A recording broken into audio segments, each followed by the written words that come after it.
महाराष्ट्रामध्ये 3-4 वर्षापासून दुष्काळ परिस्थिती असल्याने शेतकरी चिंतित आहे. शेतकऱ्यांच्या मालांना हमीभाव नाही. विदर्भामध्ये 2 ते 3 वर्षापासून अतिवृष्टी होत आहे. आलेले पीक वाया जात आहे. जगाचा पोशिंदा उपासमारीची पाळी आली आहे. तरी सन 2023 पर्यंत कर्जमाफी करून सातबारा कोरा करण्याकरिता चंदूर बिस्वा येथील अंबिका फाउंडेशनचे अध्यक्ष अभय संतोषराव पाटील यांच्या नेतृत्वात शेतकऱ्यांनी तहसीलदार नांदुरा यांना निवेदन दिले आहे.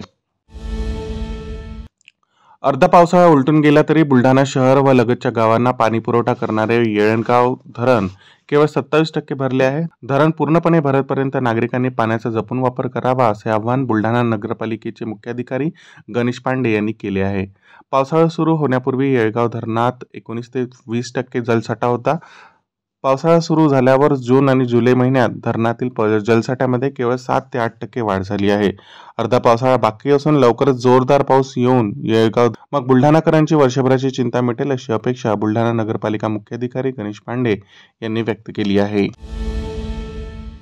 संसद हे पवित्र स्थान आहे आणि त्या संसदेमध्ये जात धर्माला कुठलाही थारा नाही. असे असताना भाजप नेते अनुराग ठाकूर यांनी संसदेत काँग्रेसचे नेते खासदार राहुल गांधी यांनी देशामध्ये जातगणना करावी अशी मागणी केली. मात्र देशामध्ये भाजप गेल्या अनेक दिवसांपासून हे जातीवादी वातावरण तयार करत असून त्यासाठी जातगणना ही मारक आहे. याचकरिता भाजप जातीनिहाय जनगणनेला विरोध करीत आहे अशी प्रतिक्रिया सचिन सोमवंशी यांनी दिली आहे. पश्चिम उपनगरातील गोरेगावातील इमारतीत पती पत्नीचा मृतदेह आढळून आल्यानं मोठी खळबळ उडाली आहे. किशोर पेडणेकर आणि राजेश्री पेडणेकर असं मृतदेह आढळून आलेल्या पती पत्नीचं नाव आहे. या घटनेतील पत्नीचा मृतदेह अपार्टमेंटमध्ये तर पतीचा मृतदेह इमारतीच्या आवारात आढळून आला आहे. त्यामुळे पत्नीचा खून करून पतीने इमारतीवरून उडी मारून आत्महत्या केल्याचा संशय पोलिसांनी सूत्रांनी व्यक्त केला आहे. घटनेची माहिती मिळताच गोरेगाव पोलिसांनी या दोघांनाही रुग्णालयात दाखल केले असता डॉक्टरांनी त्यांना मृत घोषित केलं. याबाबत अधिक तपास सुरू असल्याची माहिती पोलीस उपायुक्त आनंद भोईटे यांनी दिली आहे. वर्ध्यात जुन्या पेन्शनच्या मागणीसाठी कर्मचाऱ्यांनी धरणे आंदोलन केले आहे. वर्ध्यातील आंबेडकर पुतळ्याजवळ एकत्र होत महाराष्ट्र राज्य जुनी पेन्शन संघटनेच्या वतीने सुधारणे आंदोलन करण्यात आले. यावेळी आंदोलनकर्त्यांनी जोरदार घोषणाबाजी केली आहे. 2005 नंतर रुजू झालेल्या कर्मचाऱ्यांना शासनाने जुनी पेन्शन योजना नाकारली असल्याने हे आंदोलन करण्यात आले आहे.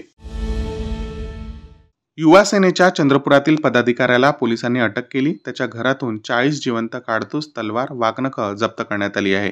विक्रांत सहारे असे अटक करण्यात आलेल्या युवा सैनिकाचं नाव आहे. तो आदित्य ठाकरेंच्या युवा सेनेचा जिल्हा प्रमुख आहे. रामनगर आणि स्थानिक गुन्हे शाखा पोलिसांनी ही कारवाई केली. बाबूपेठेतील निलेश पराते, मनोज कुलटवार इंदिरानगरातील विक्रांत सहारेला शस्त्र विकण्यासाठी येणार असल्याचे पोलिसांना कळले होते. माहितीच्या आधारावर पोलिसांनी छापा घातला. त्यात शस्त्र जप्त करण्यात आले.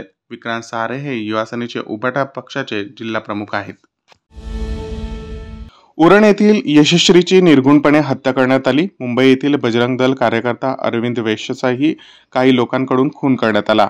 याचा निषेधार्थ संपूर्ण पश्चिम महाराष्ट्र प्रांतभर विश्व हिंदू परिषद बजरंग दलाने जिल्हा स्तरावर आंदोलन पुकारले आहे.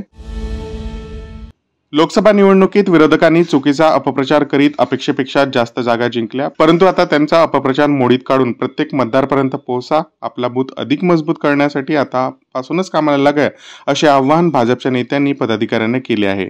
रोकडिया नगर शेगाव येथील श्री देशमुख मंगल कार्यालयात 2 ऑगस्ट रोजी भाजपा खामगाव जिल्हा विस्तारित अधिवेशन पार पडली.